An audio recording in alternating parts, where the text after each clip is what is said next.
Hello दोस्तों, हम Lucent का रिवीजन करा रहे हैं। तो चैप्टर वाइज हम लोग करा रहे हैं। तो आप एक क्वालिटी और साफ़ ना दिखे तो आप इसका क्वालिटी बढ़ा लीजिएगा, साफ़ दिखेगा।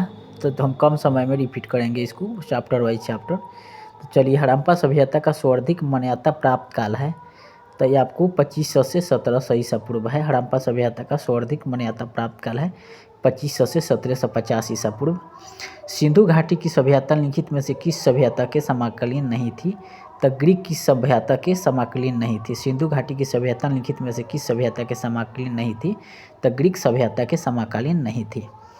चीन में सुपटिया होगा। सिंधु घाटी की सभ्यता कहाँ तक विस्तृत थी? तो आपका इसका होगा आपको पंजाब, डी नंबर, पंजाब, राजस्थान, गुजरात, उत्तर प्रदेश, हरियाणा, सिंध और बलूचिस्तान।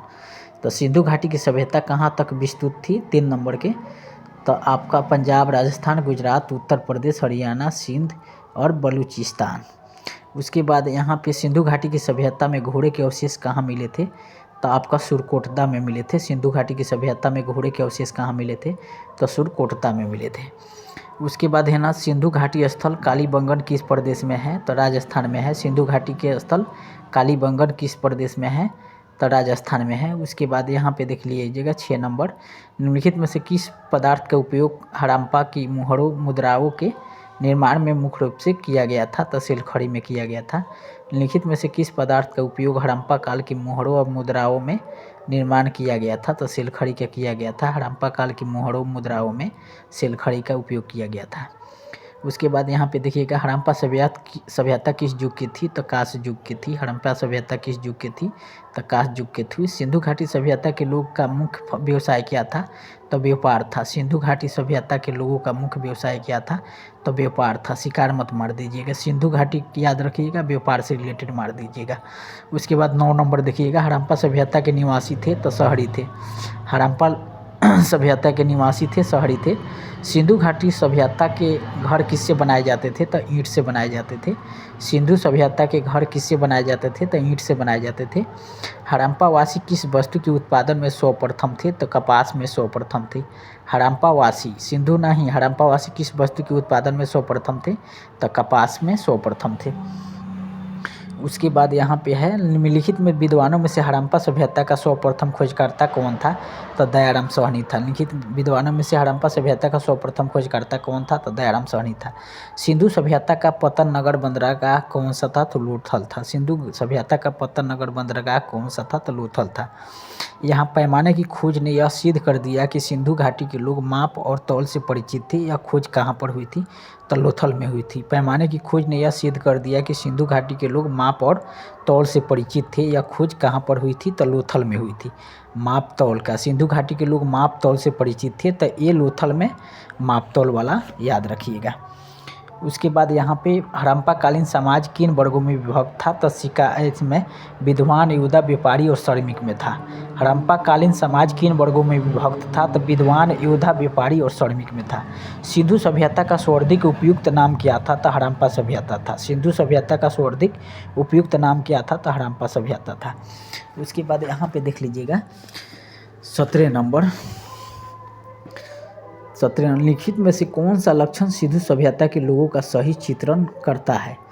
तो इसमें आपका हो जाएगा केवल 2 करता है। वे देवी देवताओं दोनों की पूजा करते थे। निम्नलिखित में से कौन सा लक्षण सिंधु सभ्यता के लोगों का सही चित्रण करता है? तो वे देवी देवताओं दोनों की पूजा करते थे, 2 नंबर। उसके बाद यहाँ पे देख लीजिएगा, हड़प्पा सभ्यता की खोज किस वर्ष हुई थी? तो हड़प्पा सभ्यता की खोज 1921 में हुई थी। हड़प्पा सभ्यता की खोज किस वर्ष हुई थी? तो 1921 में हुई थी। उसके बाद हड़प्पा सभ्यता के बारे में कौन सी युक्ति सही है? तो उन्होंने पशुपति की समान करना आरंभ किया। हड़प्पा सभ्यता के बारे में कौन सी युक्ति सही है? तो उन्होंने पशुपति की समान करना आरंभ किया। हड़प्पा सभ्यता के बारे में कौन सी युक्ति सही है? तो उन्होंने पशुपति की समान करना आरंभ किया। हड़प्पा के लोगों को सामाजिक पद्धति उचित समतावादी थी। हड़प्पा के लोगों की समाजवादी पद्धति उचित समतावादी थी। उसके बाद हड़प्पा लोगों की सामाजिक पद्धति उचित वर्ण आधारित नहीं, दास और जातीय देख लीजिएगा, उचित समतावादी मारिएगा। सिंधु का नौखलिस्तान बाग हड़प्पा सभ्यता किस पुरास्थल को कहा जाता है? तो मोहनजोदड़ो को कहा जाता है। सिंधु का नकलिस्तान बाग हड़प्पा सभ्यता के किस पुरास्थल को कहा गया? तो मोहनजोदड़ो को कहा गया। उसके बाद यहाँ 22 नंबर, हड़प्पा सभ्यता के संपूर्ण क्षेत्र का आकार किस प्रकार का था? तो त्रिभुजाकार था। हड़प्पा सभ्यता के संपूर्ण क्षेत्र का आकार किस प्रकार का था?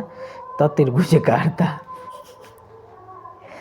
उसके बाद यहाँ 23 नंबर देखिएगा, मिलान करना है। हड़प्पा रावी नदी पर है, मोहनजोदड़ो सिंधु नदी पर है, लोथल भोगवा नदी पर है, कालीबंगा घग्गर नदी पे है। तो हड़प्पा रावी नदी पर, मोहनजोदड़ो सिंधु नदी पर, लोथल भोगवा नदी पर, कालीबंगा घग्गर नदी पर। उसके बाद 24 नंबर देखिएगा कि 24 नंबर, हड़प्पा सभ्यता के अंतर्गत हल से जोते गए खेत का साक्ष्य कहाँ से मिला? तो आपका कालीबंगा से मिला। हड़प्पा सभ्यता के अंतर्गत हल से जोते गए खेत का साक्ष्य कहाँ से मिला? तो कालीबंगा से मिला।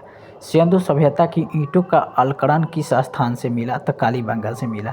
सिंधु सभ्यता की ईंटों का अलकरण किस स्थान से मिला? तो कालीबंगा से मिला।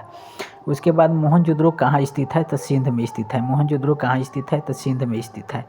सिंधु सभ्यता में बृहत स्नान नगर पाया जाता है, तो मोहनजोदड़ो में पाया जाता है। सिंधु सभ्यता की बृहत स्नान नगर पाया जाता है, तो मोहनजोदड़ो में पाया जाता है।